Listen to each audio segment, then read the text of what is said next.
এবং আসল দোষীরা সামনে আসবে এবং প্রকৃত দোষী যারা সবার ফাঁসি চাই আমি মনে হচ্ছে হসপিটালের অনেক লোক, অনেক পুলিশ, যেমন বিনীত গোয়েল, সিপি, এসিপি, সোফিয়া মল্লিক, যে হোমিসাইড শাখার, এবং যারা আমার মেয়েকে দ্রুত এনে দাহ করার ব্যবস্থা করে দিল, তারাও এর মধ্যে ইনভলভ। তাহলে না, ধামাচাপা পড়তে দেব না আমরা। আসল অপরাধী যতক্ষণ না দোষ সামনে আসবে ততদিন লড়াইও জারি থাকবে, আমাদের কোর্টের লড়াইও জারি থাকবে। কঠোর সাজা।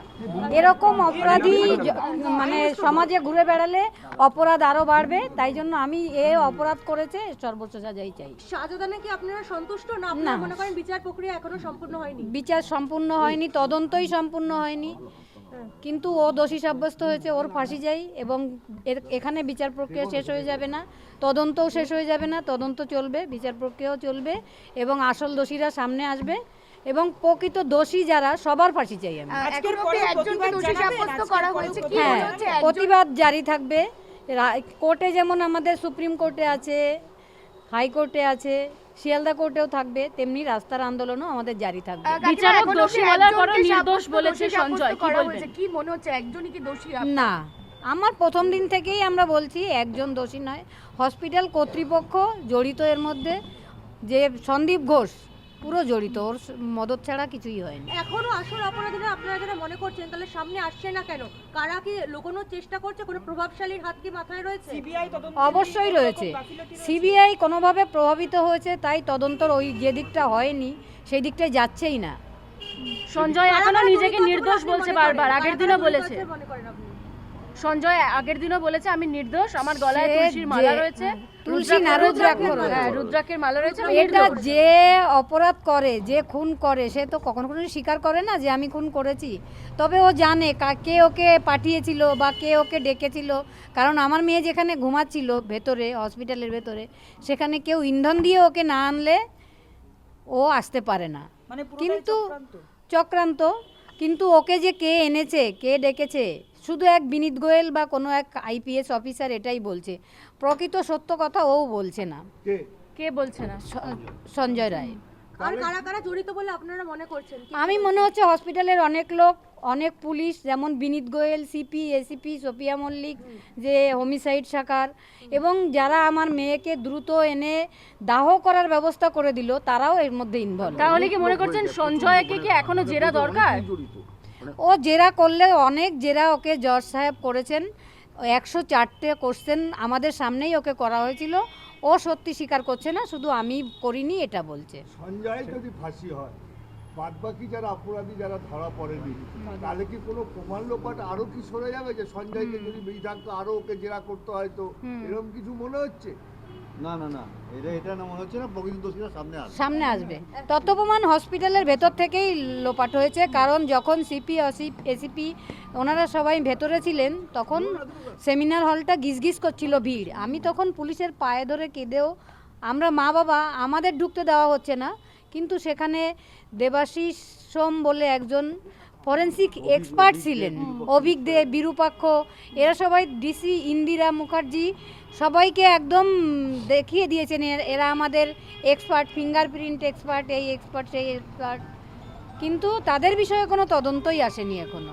তাহলে যদি আজকে সঞ্জয়ের ফাঁসি ঘোষণা হয়, তাহলে কি মনে করছেন যে সবটা ধামাচাপা পড়ে যাবে?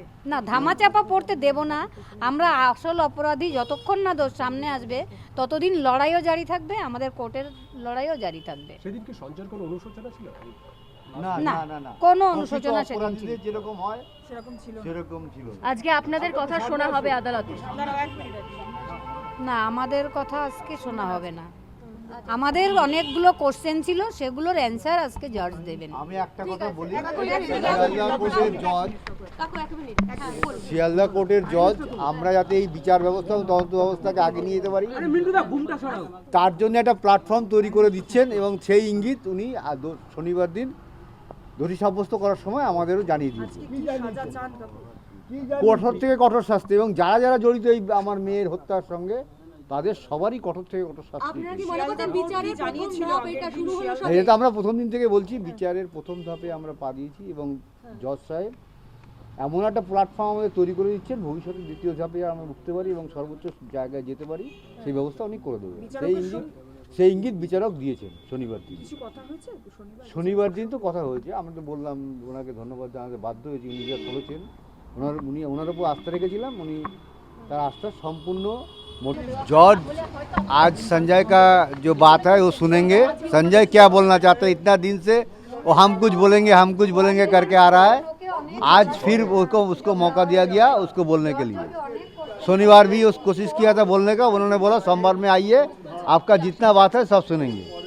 वो क्या बोलेंगे क्या नहीं बोलेंगे हमको मालूम नहीं, और आज बोलने से क्या फ़ायदा होगा उसका भी मालूम नहीं। 104 क्वेश्चन उसको किया था पहले दिन, जिसको पूछताछ किया था इसके, लेकिन उन्होंने कुछ नहीं बोला। वो जो जज को जो क्वेश्चन किया था उसको आपने जो आंसर दिया है वो ठीक आंसर उन्होंने नहीं दिया। क्या लगता है जैसे पुलिस का वहाँ घेराटोप में रहता है, संजय को ले जाने के बाहर करने के लिए इतना गाड़ी लगा के रखता है, क्या छुपाना चाहते हैं, क्या छुपा? नहीं कुछ नहीं, संजय क्रिमिनल है और भी इसका साथ जुड़ा हुआ है। लगता है को पहले से ही तो जो पहले जुड़ा हुआ है उसको आड़ाल करने का कोशिश कर रहा है प्रशासन, और वही चल रहा है। संजय बार-बार बोल रहा है कि वो निर्दोष है इस घटना के साथ। जो जिसका दोषी ठहराया जाता है वो हर बार बोलता है, कोई काबिल नहीं सुना है दोषी ठहराने के बाद वो बोलता है हम दोष किया है।